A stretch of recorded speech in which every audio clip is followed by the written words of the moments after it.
Fellas, AC here. Welcome to another review. And before I proceed, how do I look? Today I was involved in a marathon customer meeting. Marathon. I'm in very high spirits. I've had a 14-hour day, but I'm as fresh as a daisy. Although my voice would be a bit heavy because I've spoken a lot today. So, Fougere Royale by Houbigant. Now this fragrance has the distinction of being the first fragrance in the history of modern perfumery to use a man-made synthetic known as coumarin. It was released in 1881 and then it was obviously lost to time, and this bottle that you see in front of you and this formulation that you see in front of you was re-released, reimagined in 2010. So Fougere, as you know, is a category of fragrances which was distinctly created for men. It's and in English it means fern, and the objective of Fougere is to create a masculine green sort of olfactive family. As you know, fern has no smell. So when this was lost to time, it was up to Houbigant to hire two esteemed perfumers. Number one was sort of a creative director, none other than Mr. Roger Dove. Yeah, so Roger Dove was sort of the design head, the chief engineer, if you like, and along with him worked Rodriguez Fleur Roux. I think that's how you pronounce his name. I could be wrong. He's a Mexican chap, and for him my respect is growing day by day. He's created all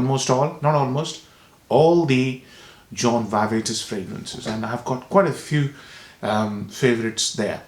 So these two gentlemen came out with this new iteration, new avatar, and look at the bottle. This is probably the best bottle in the game. Yeah, look at the cap, absolutely fabulous, right? And here is how the original looked like. So Fougere Royale. So what you would know, when you spray a Fougere, what do you expect? You expect a very sparkly or lemony lavender or green mossiness. In the middle, you expect some sort of floral spiciness, and in the base, you would expect something like oak moss along with coumarin. It is most important component in Fougere. You have to have coumarin. Some people confuse coumarin with tonka. Coumarin is basically a sort of a crystal found inside tonka bean. Yeah, so there are two different ingredients, if you like, but one is that the term is used interchangeably. Sometimes it's shown as tonka. So this is what you should expect. So I'm going to have a spray because I'm absolutely loving this fragrance. I've had this on all day. My God, this is niche quality fragrance, guys. Yeah, this is not a designer, although this is a designer, high-end designer price. This is, from the word go, it's a niche quality fragrance. What you get is a very sparkly bergamot, very sparkly, as if you're smelling bergamot through champagne, So already the mood is set for celebration of success. You're dressed like this, you're having a champagne. I don't drink. You're having a glass of champagne and you can smell all the nice things around you. So this is how the tone is set. It's of celebration, luxurious celebration.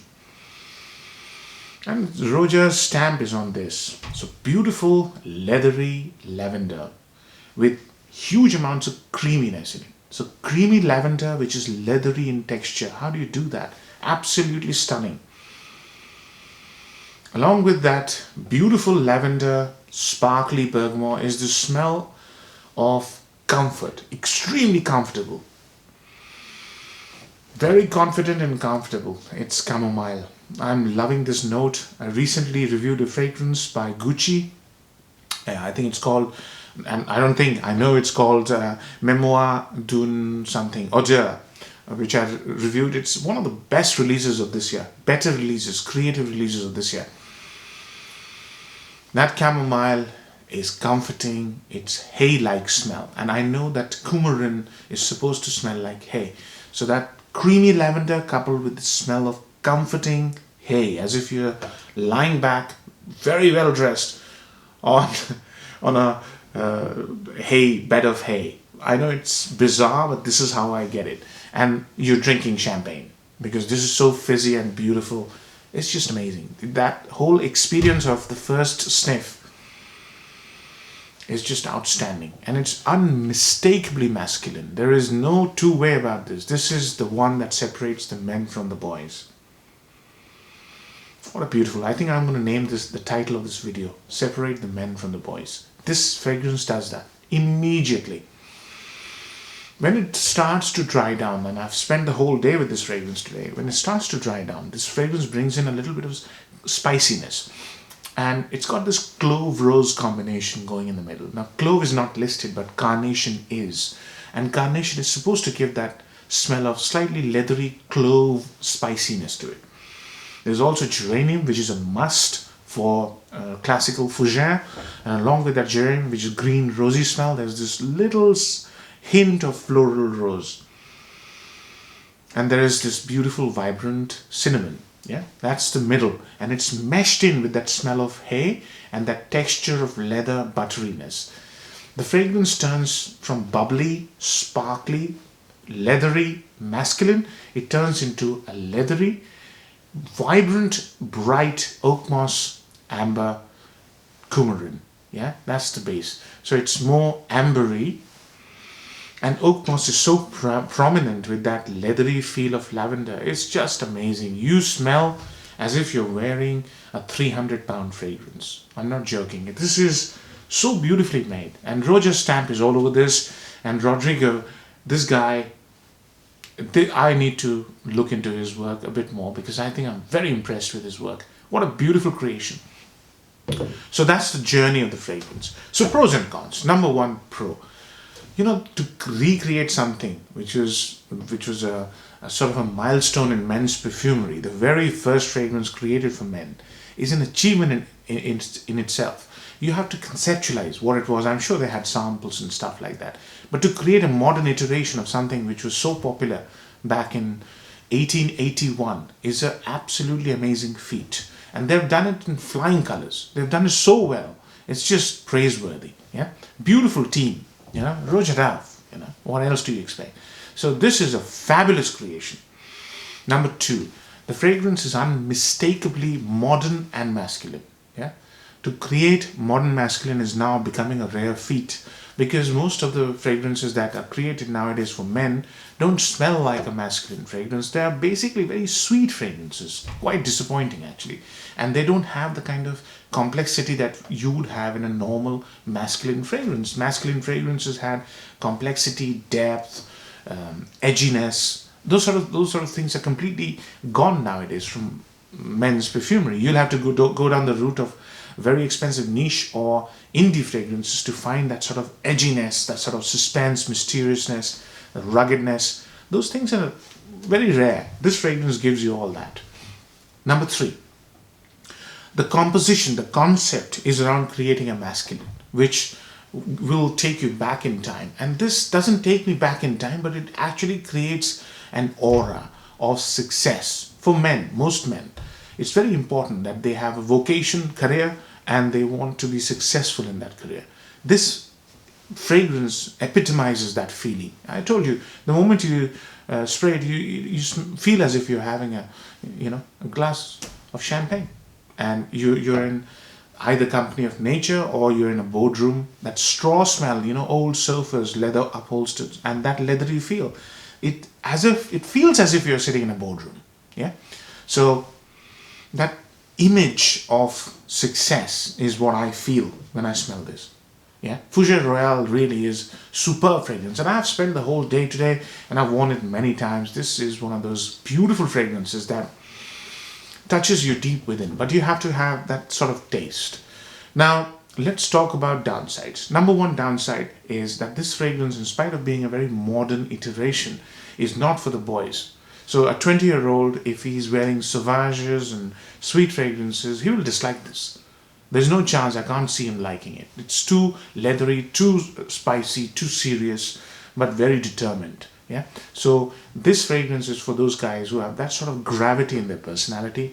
And I would say this is slightly, I wouldn't put an age limit on this because this is a masterpiece. This is a piece of history, and you don't need to be a certain age to enjoy a piece of history, but it has that temperament. The temperament of the fragrance is it's not frivolous. It's purposeful, driven, that sort of thing. So you have to have that sort of frame of mind to enjoy this.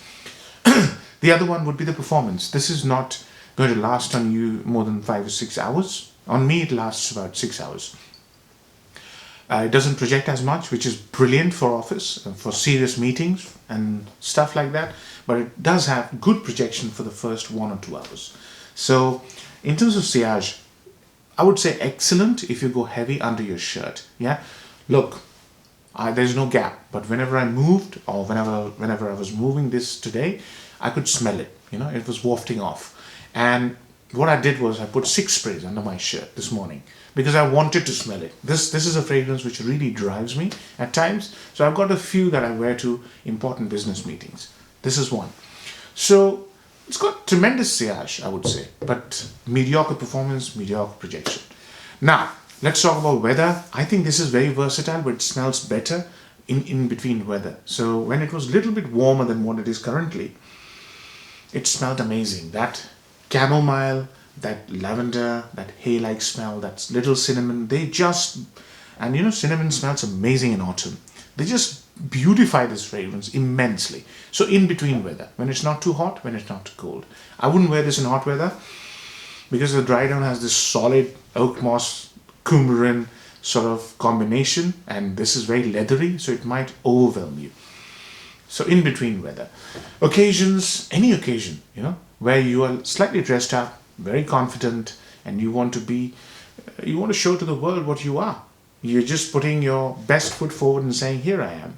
Yeah, it's a smell of a successful person. And successful doesn't mean that you're successful in your career, but what it means is you are successful in your skin. You're happy in your skin. You're comfortable in your skin. It's got that sort of feel about it. It really celebrates your true self. Now, I've covered all aspects. Marks out of 10. I'm going to give it a 9 out of 10. The only reason I'm removing 1 mark is lack of versatility, and you will not be able to wear this if you are in a t-shirt and jeans. You should be able to wear this, but t-shirt and jeans doesn't go well with the fragrance. It's not that light-hearted, if you see what I mean. So, all in all, 9 out of 10. I hope you enjoy the review, fellas. Take care. Bye-bye.